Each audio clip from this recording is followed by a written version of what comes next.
Patrick J. Quinn and his party wish to be admitted to this chamber? Admit the Honorable Governor. I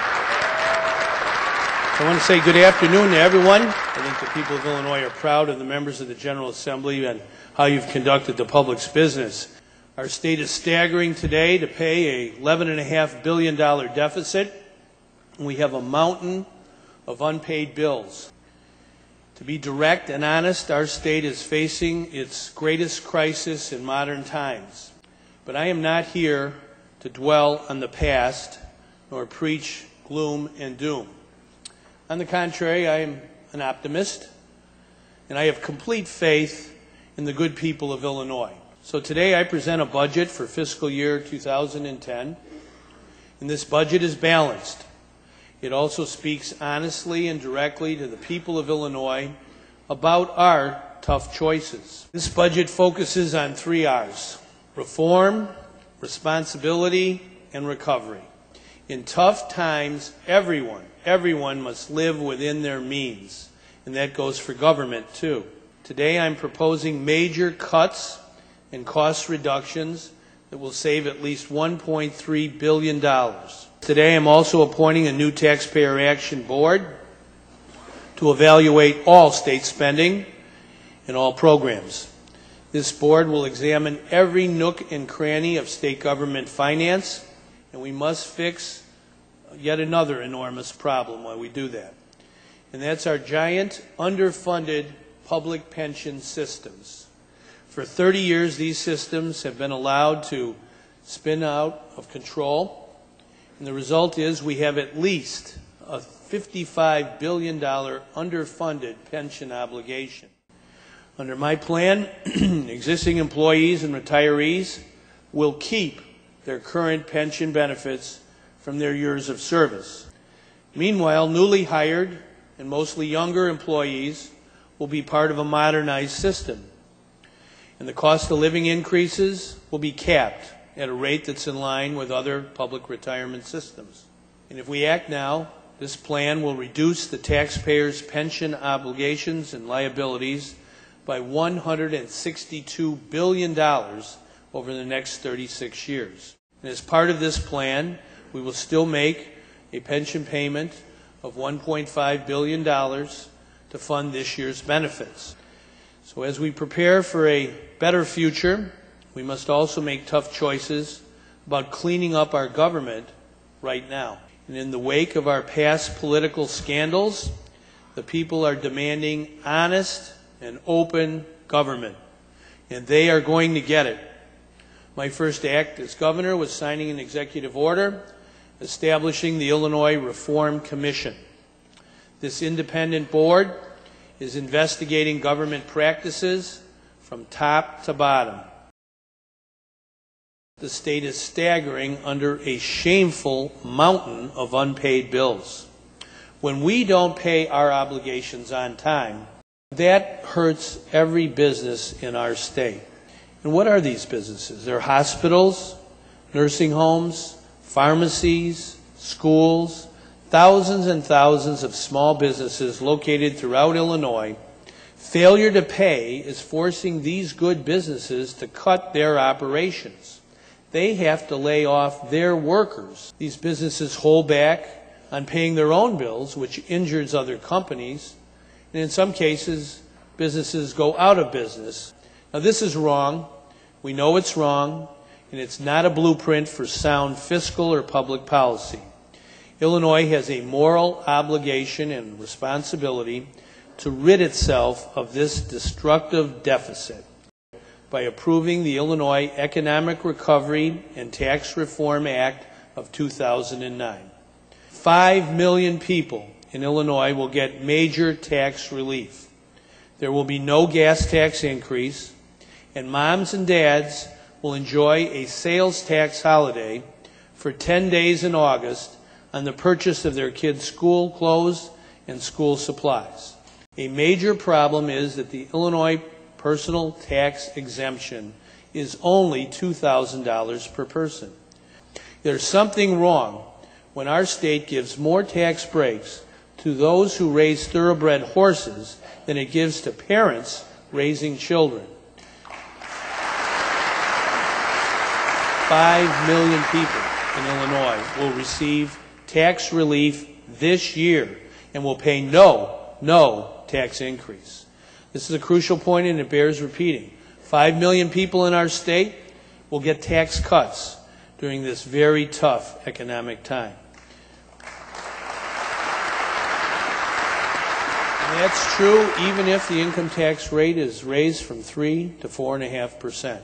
I propose that we improve the value of the personal exemption to $6,000 per person. A family of 4 with an income of $30,000 under our plan will get a 72% tax reduction.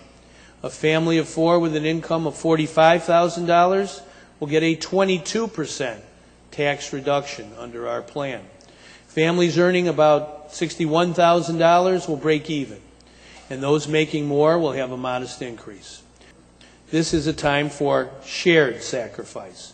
Big corporations that have done well and are doing business in Illinois, they have to do their part.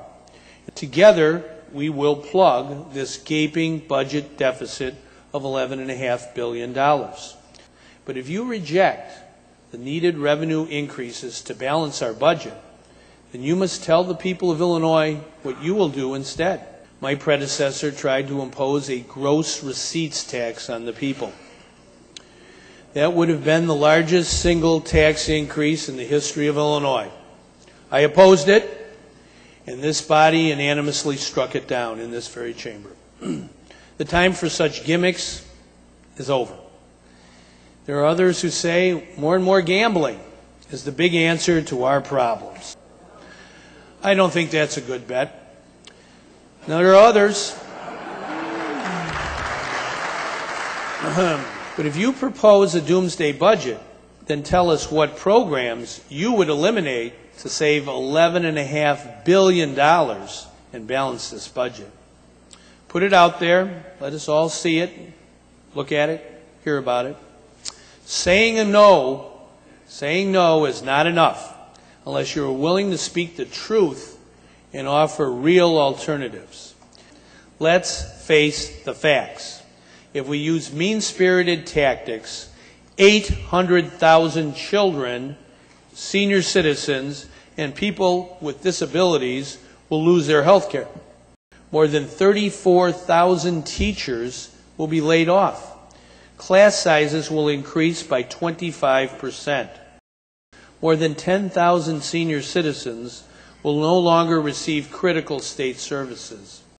We'll have to lay off hundreds of state police officers and endanger public safety. Creating an environment that provides useful, important jobs for everyone is my top priority. If you're able-bodied and you're breathing, we want you working in Illinois.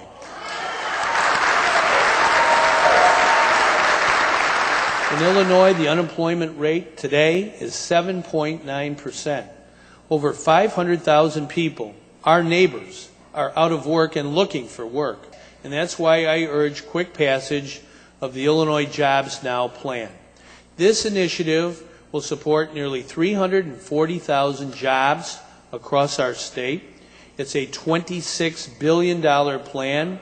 It will provide $14 billion to build and upgrade our roads and bridges. We won't just build a road, we'll also build a trench alongside the road to install fiber optic cable so everyone can get access to high-speed internet. It'll provide $5 billion to improve our public transit, $4 billion to repair our schools and build new ones, $2 billion for the environment and for energy conservation and for technology projects. We will build a third airport in the south suburbs of Chicago, and we'll build it as fast as humanly possible. The budget presented before you today will not cut health care for our most vulnerable citizens, including our children and senior citizens. Our budget will ease the burden of Medicaid providers by reducing the payment schedule, not from months and months of waiting to be paid, but to 30 days, the way any good business operates. plan in this budget to increase funding for early childhood education, for elementary education, and for secondary education.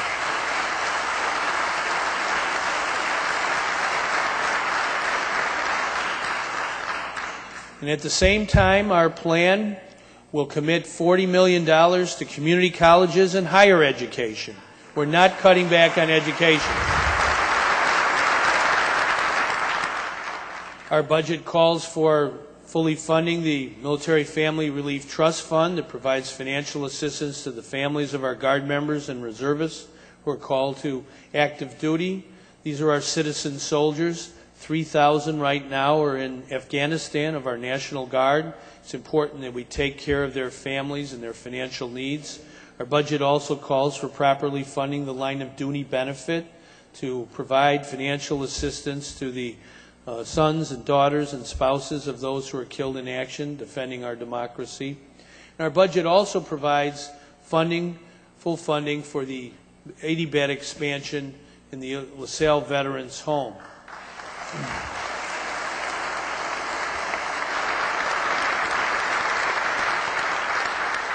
It allocates $17 million to a 200-bed Chicago Veterans Home. Chicago does not have a Veterans Home. And since taking office, I've traveled all over our state, from Chicago all the way to Metropolis, from Quincy on the west to Champaign on the east, and all parts in between. And throughout my travel, people have wished me well, and I'm very grateful to them. And they've taken me into their confidence and looked me straight in the eye. Our citizens want an end to past bitterness and friction. They long for brighter days ahead. We have the mettle to make tough choices. Past this budget, let's begin a new era of reform, responsibility, and recovery. It's time to make the will of the people the law of the land, so help us God.